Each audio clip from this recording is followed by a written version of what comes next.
Have you ever replayed a conversation in your head, again and again, wishing you had said something different?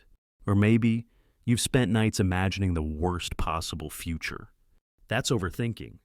And you're not alone. Millions of people struggle every day to quiet their minds. But here's the truth. Overthinking isn't permanent. It can be broken. The key is knowing how to guide your mind out of the loop. There are 3 simple steps you can take. Steps that are backed by psychology and proven strategies to calm your thoughts and regain control. Step 1, capture your thoughts.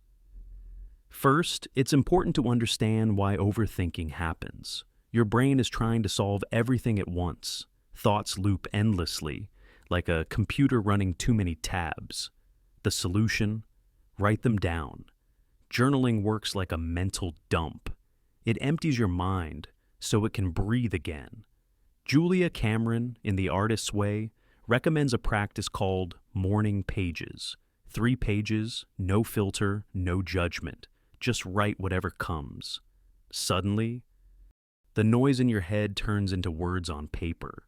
Dan Millman said it best. You don't have to control your thoughts.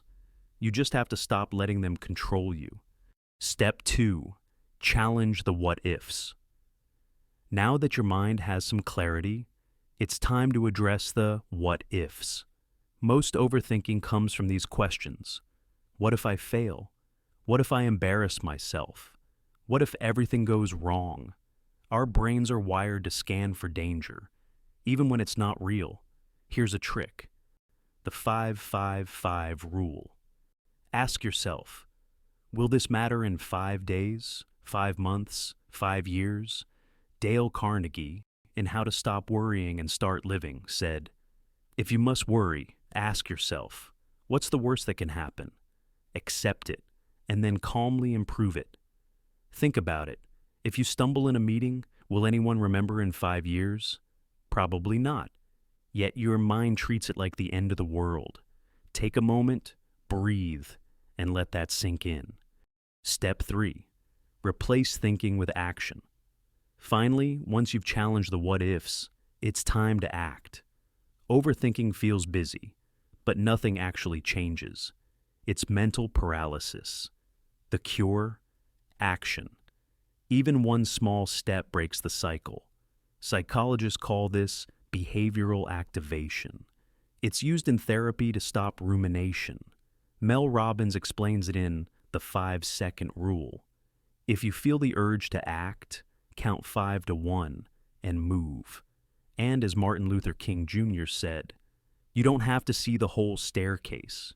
Just take the first step. That first step turns thoughts into momentum. Momentum turns into progress. And progress kills overthinking. Overthinking doesn't mean you're broken.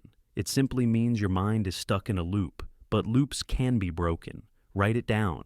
Challenge the what-ifs. Replace thoughts with action. Do this daily, and you'll feel lighter, calmer, freer.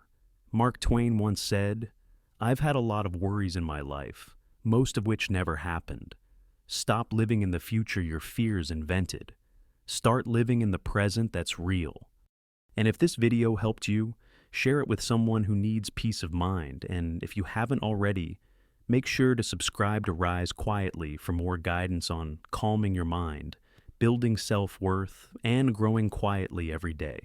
Because sometimes, the quietest step forward makes the loudest difference.